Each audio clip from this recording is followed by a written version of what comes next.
ملازمین کو بھی ان تک آنے کی اجازت نہیں دی گئی، صرف دادا ہی انہیں ریسیو کرنے دروازے تک آئے۔ ان دنوں عابد کی ربیل 3 سال کی تھی اور زاہد کا اقبال البتہ 5 سال کا تھا۔ کئی وجوہات کی بنا پر زاہد کی شادی عابد سے پہلے ہوئی تھی، اس لیے اس کا بیٹا ربیل سے بڑا تھا۔ ان کے کمرے کشادہ اور خوبصورت تھے، جبکہ انہیں حویلی کے سب سے چھوٹے پورشن میں جگہ دے دی گئی تھی۔ پھر بھی حبیبہ شکر گزار نہیں۔ وقار گھر والوں کے اس رویے پر خاموش سے ہو گیا اور معاذ البتہ اس گھر میں بالکل بھی آ کر خوش نہیں تھا۔ گھر میں آتے ہی فرحت بیگم کو حبیبہ کو اپنے کمرے میں طلب کر لیا۔ وہ اس سمے اپنے بڑھاپے میں بھی خاصی طاقتور معلوم ہوتی تھی اور ان کے انداز و طوار دیکھ کر ہی لگتا تھا کہ انہوں نے اس حویلی پر کئی سالوں تک حکومت کی ہے۔ حبیبہ سلام کرتی ان تک پہنچی، لیکن ان کی سلامتی کا انہیں کوئی بھی جواب نہیں دیا۔ بیٹھو لڑکی، تحکم سے کہا گیا تو ان کے سامنے صوفے پر جا بیٹھی۔ پہلی بات تو یہ ہے کہ یہ میرا گھر ہے اور یہاں کے قوانین بھی میرے ہی طے کردہ ہیں۔ سب سے پہلے تو تم اپنے سر سے اس دوپٹے کو ہٹاؤ۔ مجھے نہیں پسند کہ تم میرے ہی گھر میں رہتے ہوئے میرے بیٹوں سے پردے کرو، اور اگر تمہیں یہاں رہنا چاہتی ہو تو تمہیں میری ہی مان کر چلنا پڑے گی۔ حبیبہ کے گلابی سے چہرے پر لمحے بھر کو حیرت ابھری۔ کیا مطلب ممی؟ میں سمجھی نہیں۔ مطلب صاف ہے لڑکی کہ اگر تمہیں یہاں رہنا ہے تو اپنا یہ پردہ وغیرہ ختم کرنا ہوگا۔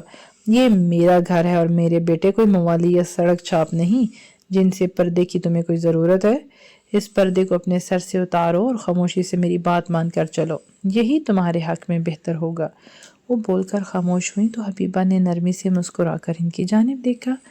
جانتی ہیں، صحابیات کو جن سے پردہ کا حکم دیا گیا تھا وہ اللہ کے رسول کے ساتھی تھے۔ ان کے جواب نے لمحہ بھر کو فرحت بیگم کو لاجواب کر دیا تھا اور پھر گردن تان کر بیٹھی۔ میرے سامنے زیادہ زبان درازی کی ضرورت نہیں، مجھے پتا ہے کہ کتنا دین پر چلنا ہے اور کتنا دنیا دیکھنی ہے، اسی لیے عورت کی آنکھ میں حیا کا ہونا کافی ہے۔ اگر وہ حیادار ہے تو اسے کسی قسم کے پردے کی ضرورت ہی نہیں۔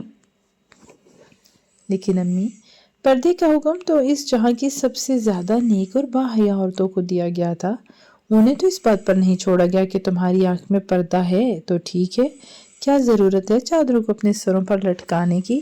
ان کی بہت آرام دہ سی وضاحت پر فرحت بیگم لمحہ بھر کو تلملائی اور پھر ابرو مزید تکھے کر کے ان کی جانب دیکھا۔ جو بھی ہو، لیکن یہاں تمہیں میرے احکامات کے مطابق چلنا ہوگا۔ یہ تمہارا گھر نہیں جہاں تم اپنی مرضی سے رہو گی، بلکہ یہ میری سلطنت ہے اور اس سلطنت کی حکمرانی بھی میں ہی ہوں، حکمران بھی میں ہی ہوں۔ رعایا کو کوئی حق نہیں کہ وہ حکمران کی کسی قسم کی بات سے کچھ اعتراض کرے یا پھر ان کی کسی بھی بات کو رد کرے، اور تم تو ویسے ہی قابل نفرت ہو، کیونکہ جس کی بیوی بن کر تم اس گھر میں آئی ہو وہ ہمیشہ سے میرے لیے قابل نفرت رہا ہے۔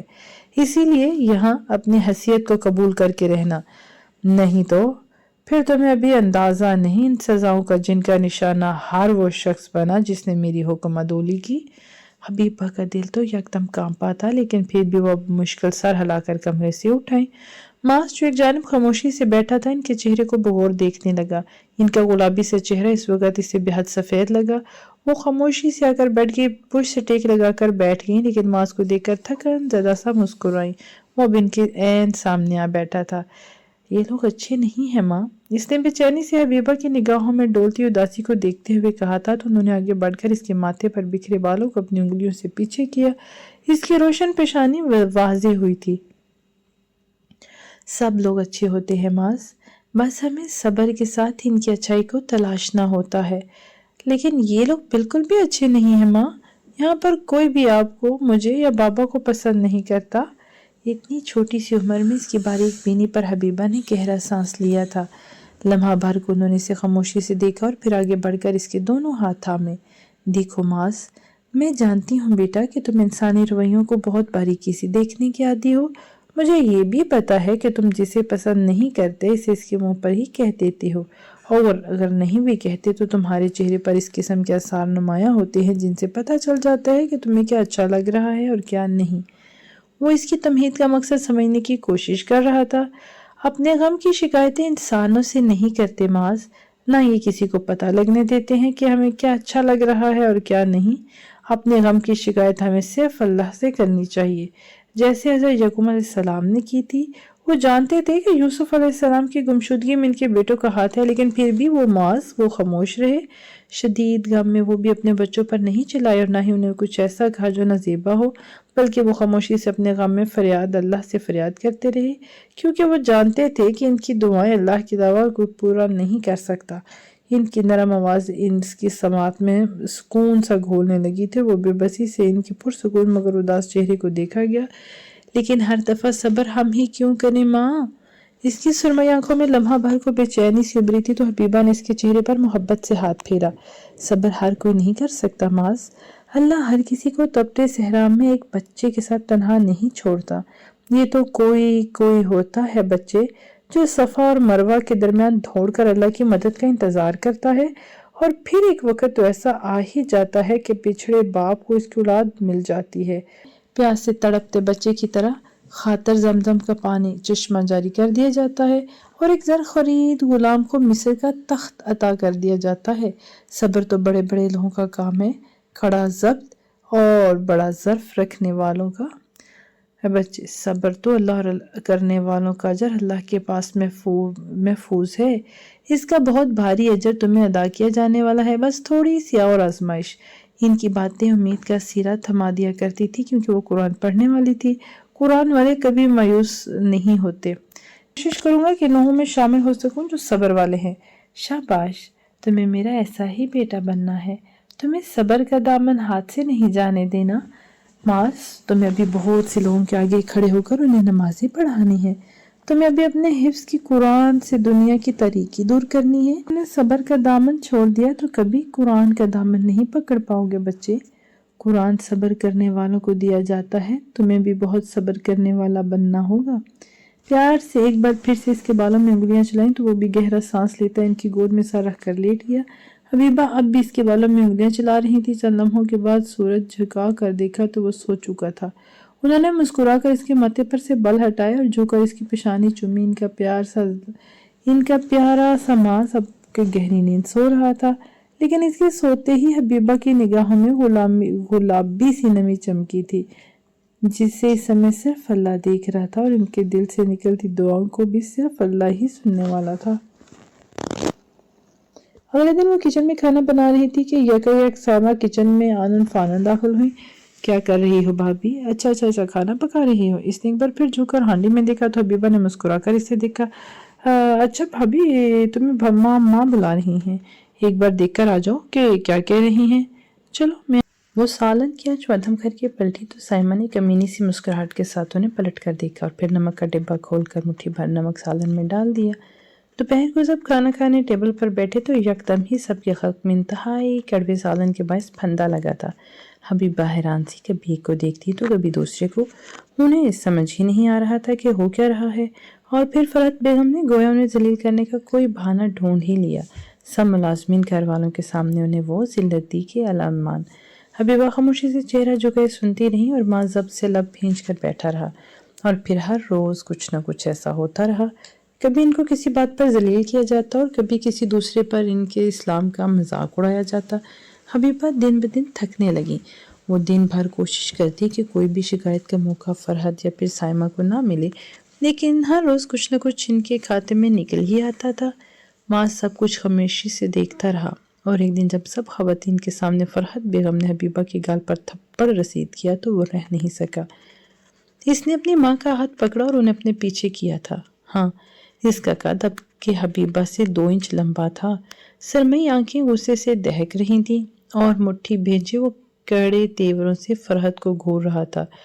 کیا لڑکے، تیری ہمت بھی کیسے ہوئی میرے درمیان آنے کی؟ اور آپ کی ہمت کیسے ہوئی میری ماں کو ہاتھ لگانے کی؟ وہ ان پر چیخا تھا۔ کئی مہینوں کا لاوا جو اس کے اندر کبھی کسی جوالا مکھی کی طرح پک رہا تھا پلٹ کر باہر نکلا۔ یہ میرا گھر ہے، اور پھاڑ میں گیا آپ کا گھر اور آپ کے گھر کی سیاستیں۔ مجھے اس سے کوئی سروکار نہیں کہ یہ کس کا گھر ہے، لیکن میری ماں کو اگر آئندہ آپ نے کبھی ذلیل کرنے کی کوشش کی تو مجھ سے برا پھر کوئی نہیں ہوگا۔ اس نے انگلی ان کے سامنے لہرا کر گویا انہیں وارن کیا تھا۔ ایک لمحے کو ساری حویلی میں سناٹا چھا گیا۔ چلتے پھرتے لوگ رک گئے، آوازیں گویا تھم گئیں۔ حبیبہ نے لرزتے ہاتھوں سے اس کا ہاتھ کوہنی سے تھام کر اسے روکا تھا، لیکن وہ فی الحال ان کی جانب متوجہ نہیں تھا۔ ابھی کبھی میری نظروں کے سامنے سے چلے جاؤ لڑکے تم، نہیں تو مجھ سے برا کوئی نہیں ہوگا۔ خاندان کی خواتین آس پاس براجمان تھیں، اور یہ لڑکا، اس لڑکے کی ہمت بھی کیسے ہوئی کہ ان سے اس لہجے میں بات کرے۔ نفرت سے انہوں نے معاذ کی جانب دیکھا تھا۔ آپ سے برا کوئی ہے بھی نہیں، کبھی اپنی زبان سے نکلتے لفظوں کو سنا ہے آپ نے؟ جانتی بھی ہیں کہ کس قدر کڑوے لفظوں کی عادی ہیں آپ؟ اس کے لفظ نہیں تھے، وہ کوئی زوردار سا تماچا تھا، جن کا نشان اب کے فرحت اور سائمہ دونوں کے چہروں پر نظر آنے لگا تھا۔ حبیبہ نے اسے پیچھے کی جانب کھینچا اور پھر کوئی بھی بات کے بغیر اسے اپنے کمرے کی جانب لے آئیں۔ کمرے میں آتے ہی اس کے گلے لگ کر وہ پھوٹ پھوٹ کر رو پڑی تھی۔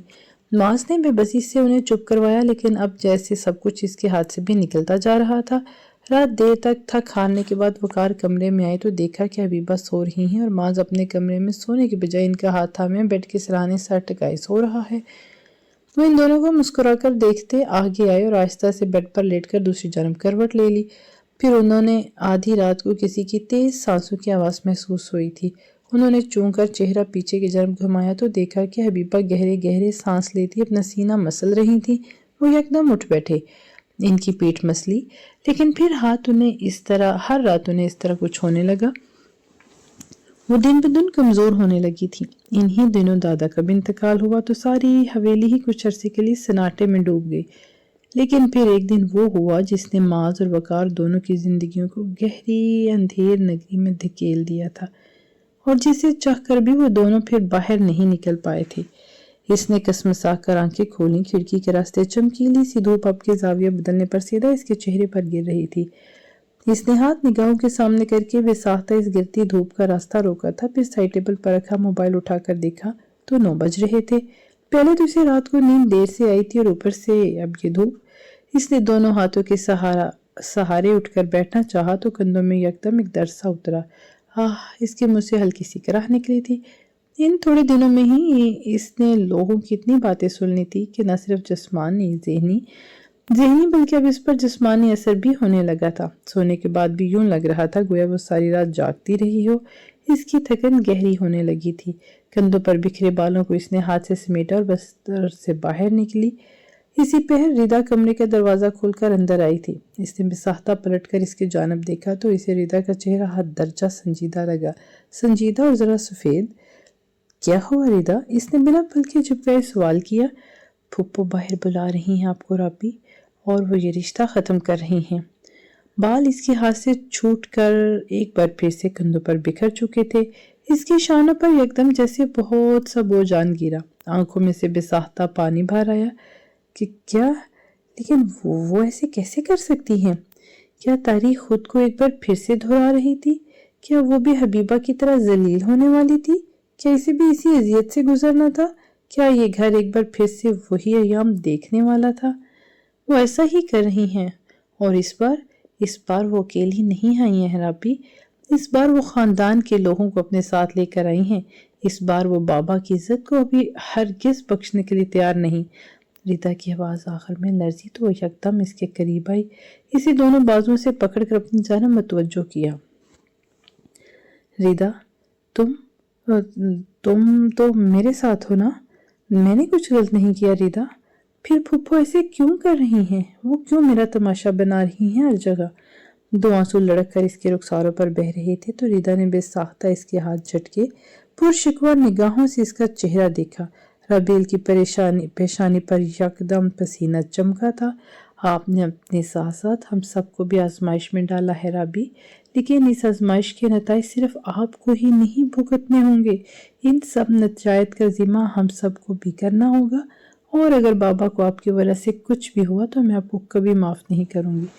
وہ یہ کہہ کر پیچھے ہٹی اور پھر آخر میں اس پر ایک نگاہ ڈال کر دروازہ کھولے باہر کی جانب بڑھ گئی۔ ربیل کی فضا میں معلق ہاتھ بے دم سے پہلوؤں میں آ کر گرے، یکدم آنسو ٹھہرے اور سب کچھ گویا رک سا گیا۔ کئی سالوں پہلے جب قریش مکہ نے دیکھا کہ اللہ کے رسول محمد صلی اللہ علیہ وآلہ وسلم کا دین کسی بھی کوشش سے ناکام نہیں ہو رہا تو ایک دن ابو طالب کے پاس دھمکی دینے آئے تھے۔ بہت سے سرداران قریش گھر میں داخل ہوئے۔